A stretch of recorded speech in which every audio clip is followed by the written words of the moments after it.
예, 소프트웨어 아키텍처에 대한 인식이라고 되어 있는데요.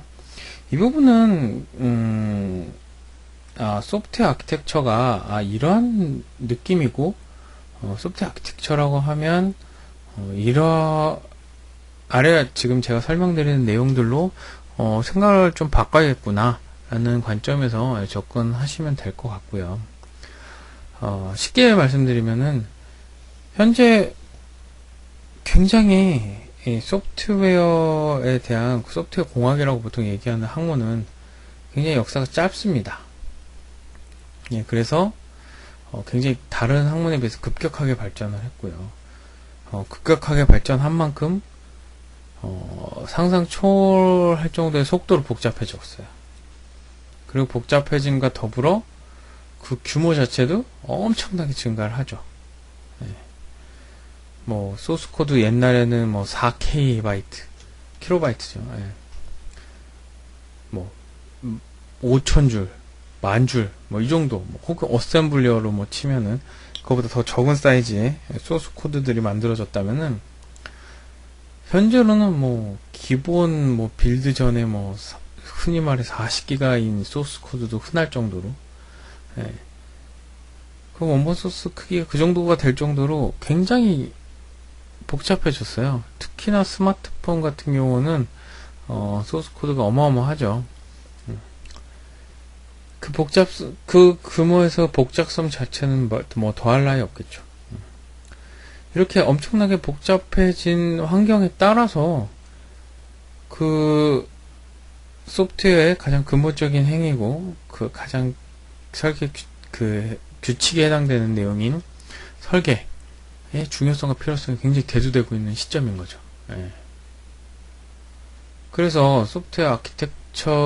소프트웨어에서 아키텍처, 즉 설계라는 개념이 개발에서 빠질 수 없는 굉장히 중요한 요소로서 인식되고 있습니다. 실제로도. 그리고 대부분의 개발자들도 설계라는 부분을 좀 하긴 해야겠어. 너무 힘들다.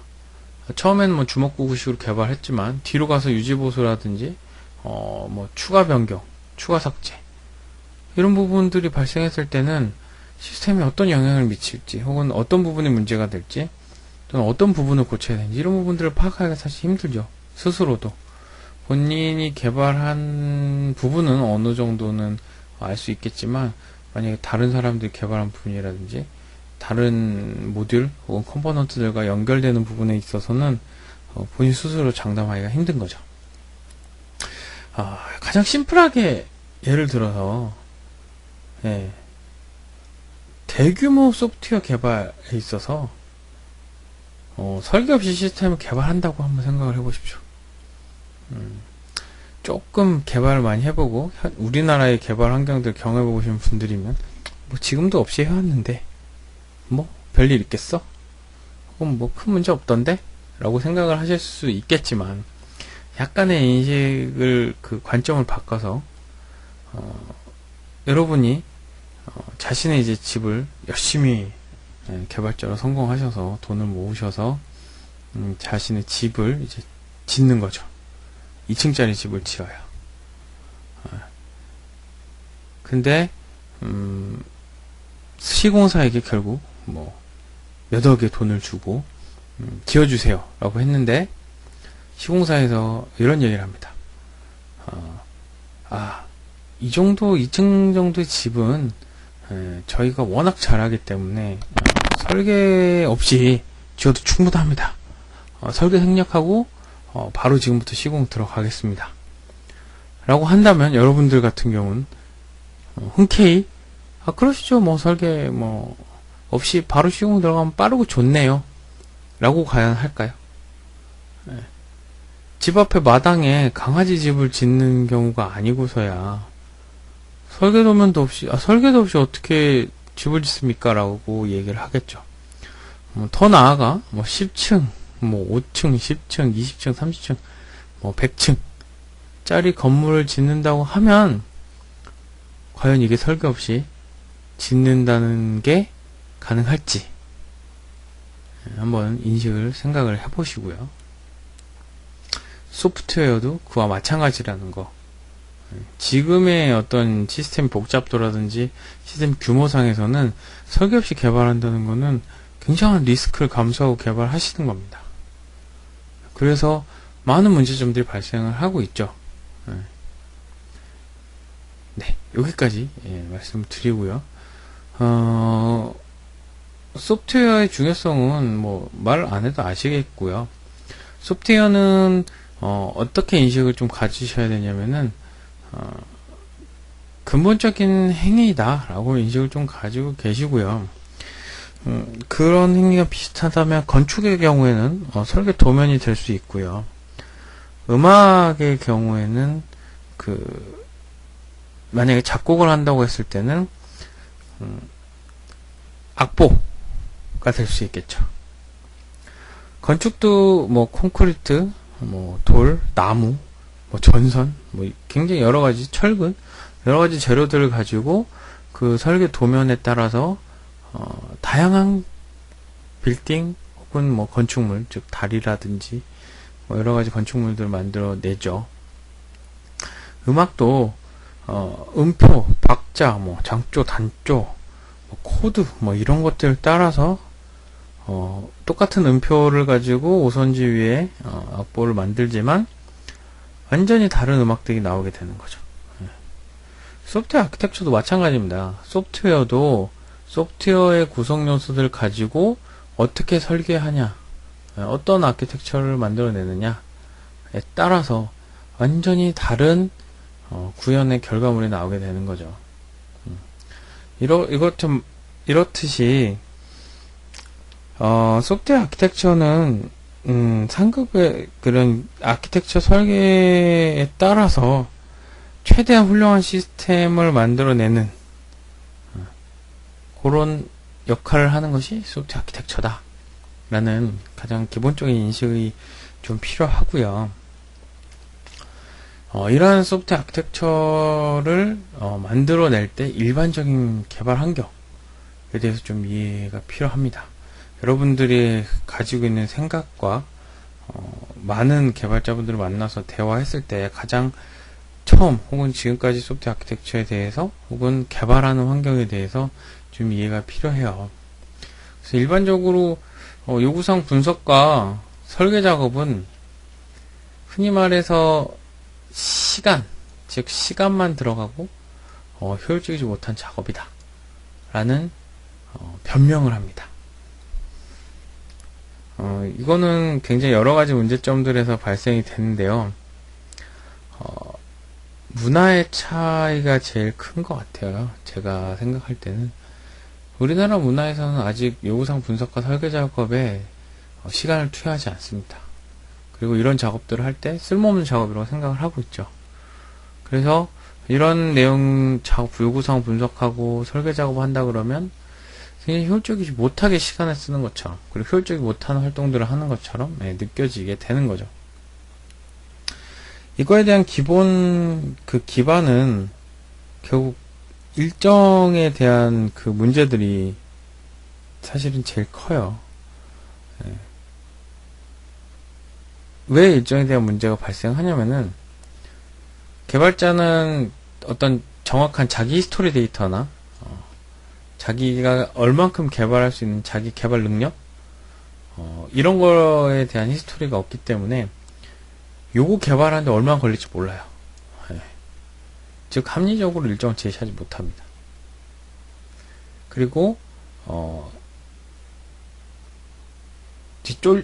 한마디로 개발에 대한 일정에 대해서 푸시를 받기 싫고 또 혹시라도 일정이 딜레이 되었을 때 거기에 대한 책임 문제도 있기 때문에 좀 약간 그 마진폭을 좀 크게 잡죠. 그렇기 때문에 경영진은 그걸 한 번 더 예상을 해서 굉장히 도전적인 일정을 잡습니다. 야, 이거 뭐 일주일 만에 하고 2주 동안 못합니다. 이러면 그럼 야근을 좀 해. 그럼 할 수 있잖아. 뭐 이런 식으로 압박을 하는 거죠. 충분히 할 수 있습니다. 뭐 이런 식으로 압박을 하고 거기에 대해서 데드라인을 정해놓고 가는 거죠. 이게 계속 반복되고 있습니다. 예. 개발자들은 이 도전적인 일정에 대해서 합리적으로 근거를 제시하기가 힘들죠. 예, 데이터도 없고 그렇기 때문에. 그래서 이런 부분에 있어서 설계 작업이 필요 없게 되는, 일정에 쫄려서 설계를 못하게 되는, 이런 건 나중에 하고 지금 필요 없잖아, 이런 상황들이 반복되게 됩니다. 그리고 특히나 또 일반적인 경우에 특히 기술적 결정을 내릴 때 굉장히 비합리적인 결정 내리는 경우가 많아요. 특히나 최신 기술에 대한 맹신, 최신 게 가장 좋은 거다, 최신 기술이니까 좋을 거다, 혹은 완전히 반대의 경우, 예전에 이렇게 했어, 해봤더니 이렇더라, 해봤더니 좋더라, 그러니 요번에도 이렇게 하자. 그리고 특정 기술이라든지 특정 방법을 한번 도입해보자, 혹은 특정 설계 기법을 이런 식으로 설계를 한번 해보자 라고 했을 때 그냥 싫은 거죠. 왠지 모르겠는데 너무 싫어, 이건 아닌 것 같아, 그래서 안 합니다. 이렇게 우리나라처럼 이런 유교 사상이라고 하나요? 상명하복이나 이런 분위기에 익숙해져 있는 환경에서는 전무님 혹은 경영진의 말 한마디에 의해서 비일비재하게 바뀝니다. 비합리적이더라도 사장님 말씀이니까 라는 경우가 많고요. 이런 환경이 일반적이죠. 그리고 이러한 여러가지 환경 때문에 내가 도대체 뭘 만들어야 되는지 모르는 거예요. 요구사항이 없어요. 혹은 한두 문장, 이거 가지고 일정은 잡혀있고 푸시는 들어오기 시작하고 뭔가는 보여줘야겠고, 그럼 어떡합니까? 코딩부터 막 코딩, 날 코딩 시작하는 거죠. 하드 코딩이라고 보통 얘기하는데, 그래서 코딩부터 막 시작해요. 이게 사실은 전문가 그룹, 굉장히 숙련된 그룹에서는 이게 맞습니다. 이게 맞을 수도 있어요. 왜냐하면 이분들은 머릿속에 요구사항 분석과 설계 이런 작업들이 머릿속에서 이루어질 수 있기 때문에, 워낙 숙련되신 분들이라는 가정하에, 그리고 그들 그룹 안에서도 굉장히 커뮤니케이션이 굉장히 스무스하게 잘 일어날 수 있기 때문에 이럴 수 있습니다. 그런데 이제 초급 수준의 몇 분, 중급 한 분, 고급 한 분 이런 수준에서 코딩부터 시작하면 결론적으로 꼬일 수밖에 없어요. 그리고 그 다음은 문서로 작업한 문화가 거의 없죠. 지금도 여러분 개발 관련 문서 만드시나요? 안 만드시죠. 개발 관련된 문서에 꽂히는 설계 문서입니다. 결론적으로는 설계 문서고요. 그런데 설계 문서조차 없는 경우가 비일비재하죠. 더 나아가서 자기가 개발을 하라고 발주를 했음에도 불구하고 뭐를 개발하라고 하는지 고객 스스로도 잘 모르는 환경인 거죠. 이런 형식으로 개발해줬으면 좋겠어요. 이런 기능들을 해줬으면 좋겠어요. 아주 심플한 기본적인 내용들만 가지고 본인이 원하는 부분을 잘 모르고 거기에 대해서 전달하는, 이렇게 만들어주세요.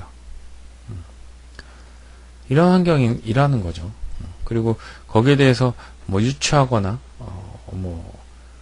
추측을 통해서 만들어가면 제가 말한 건 이런 거 아닌데요 라면서, 혹은 요런 기능이 추가됐으면 하네요, 그때는 생각을 제가 못했습니다, 이런 내용이 비일비재합니다. 그리고 특히 몇몇의 혹은 개발자라고 하고 슈퍼 개발자라고 보통 많이 하죠. 리딩을 할 수 있는 기술력을 가지고 있는 몇몇 개발자를 중심으로 결국 프로젝트가 진행이 되는, 이게 일반적인 현상입니다.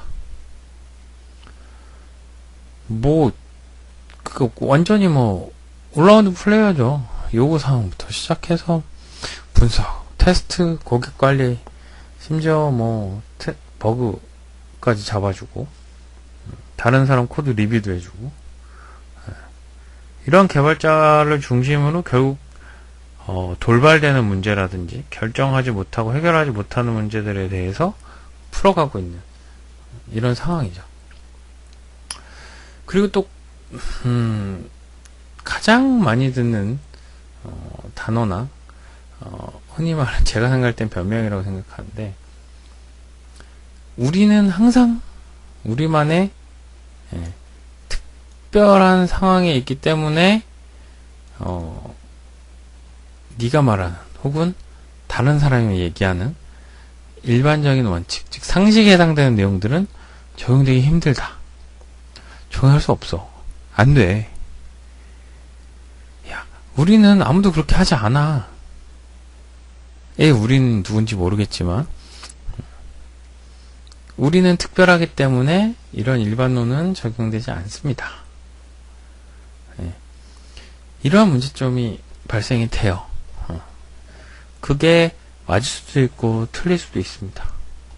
특정 도메인이나 특별한 이슈에 대해서는 이런 부분들이 명확히 존재하고 현실이죠. 그러나 대부분의 경우 특별한 상황이기 때문에 적용하기 어려운 게 아니라 대부분의 개발자들이 일반론이 적용되기 어렵게 특별하게 꼬이게 만드는 게 대부분인 경우가 있습니다. 어쨌든 실제 개발을 하는 환경에서는 지금 설명한 이런 내용들이 항상 발생하고 비일비재하다는 거죠.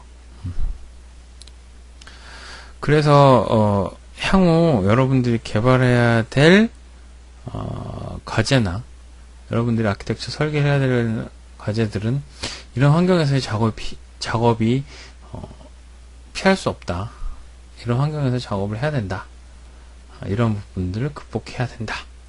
라고 얘기를 말씀드립니다. 그래서 지금까지는 아키텍처에 대한 개요, 환경, 배경, 이런 일반적 개발 환경에 대한 내용들을 중심으로 말씀을 드렸고요. 지금부터는 소프트웨어 아키텍처에 대한 정의에 대해서 말씀드리기 전에 소프트웨어 아키텍처 역할에 대해서 말씀드리겠습니다. 제가 잠깐 실수를 했네요.